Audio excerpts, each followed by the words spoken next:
Alright, we're going to do the last three problems on this video. You're playing a game that involves flipping a coin. And so what do you assume is the mean and standard deviation for this flipping of 70 coins? Well, the mu of p hat is 0.5 because you expect there to be 0.5 heads and 0.5 tails. The sigma of p hat is p times 1 minus p over n. In this case, we got 0.5 times 1 minus 0.5 divided by 70, which is 0.0597. So I'm going to round it to be 0.060. In part B, why can we use this? Because these are independent trials. And C,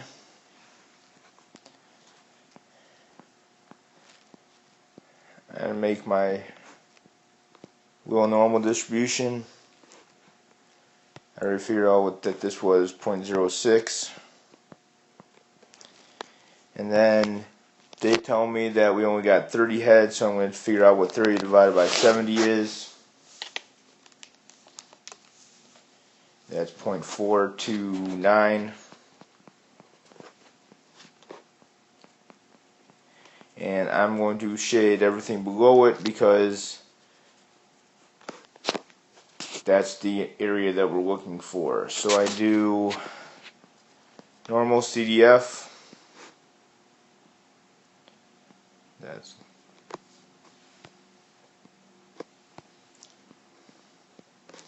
from negative big number to 4.29 with a standard deviation of 0.5 and a standard deviation of 0.06, and that would be 0.118. Okay, problem number 12 says that they're trying to find a 95% confidence interval for the percentage of people who approved the bypass.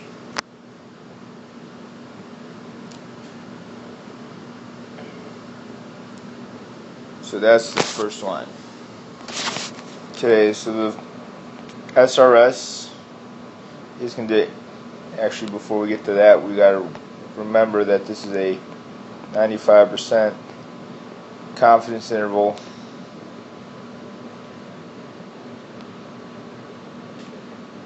for proportions.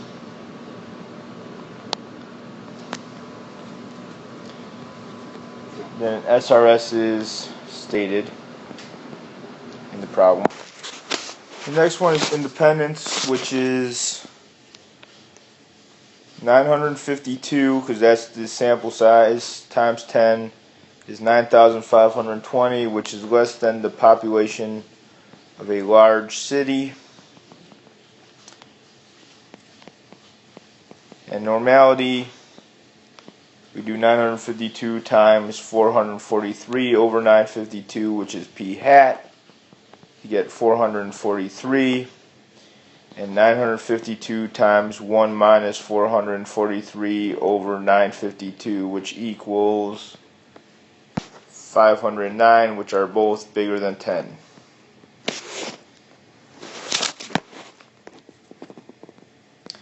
So p hat plus or minus z star square root p hat 1 minus p hat over n. So we got 443 over 952 plus or minus, and the 443 over 952 1 minus 443 over 952 divided by 952. And since we're doing a 95% confidence interval, that means there's 2.5% on each side. So I do inverse norm, 0.025 and 0 and 1. Give me a z star of 1.96. Now when we put this into our calculator, we're going to get the two percentages, which should have given you an answer of 0.434 and 0.497. I am 95% confident that the true proportion of people who support the bypass is between 43.4% and 49.7%. And that was the confidence interval. Alright, you can read the problem for number 11. We're going to focus in on doing the hypothesis test, so I'm going to call this a sample hypothesis test for proportions. You actually don't have to worry about the sample, just hypothesis test of proportions. And so we're going to need two hypotheses. The first one, first we define P. P equals the proportion of people underemployed.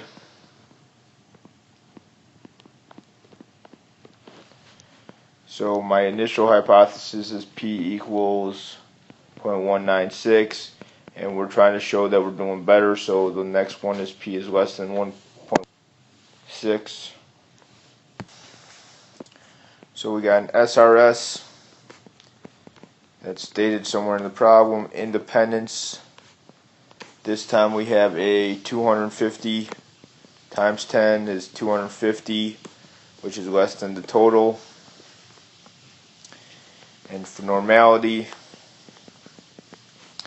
we got 250 times 0.16 and 250 times 1 minus 0.196. So this one is 49 and this one is 201, and they're both bigger than 10. So all of our conditions check out.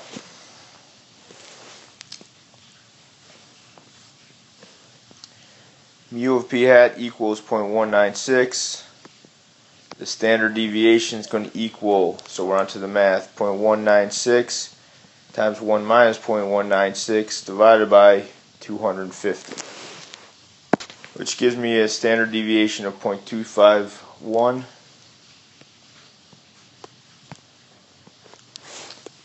And p hat is equal to 40 out of 250, which turned out to be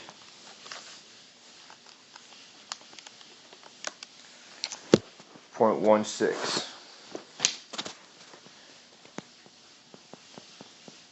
So we're going to find the area over here. So I'm going to find the z-score first, 0.16, which is our sample minus the mean divided by the standard deviation. This should have been 0.0251. And so now that I've corrected that, we get a sample size or z-score of negative 1.43. Probability z is less than negative 1.43. We're doing a normal CDF from negative 9999 to negative 1.43 with a mean of 0 and standard deviation of 1.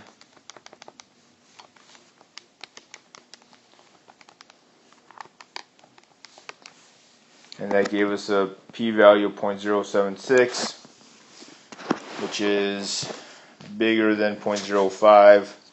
Somewhere up here I should have put alpha equals 0.05.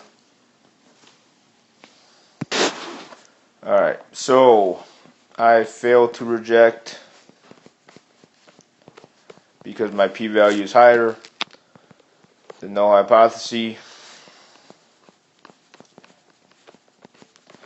I do not have enough evidence to suggest that Vicksburg has lower proportion of underemployed compared to the nation. And then part B says the p-value, what does it stand for? If p was equal to 0.176, the chances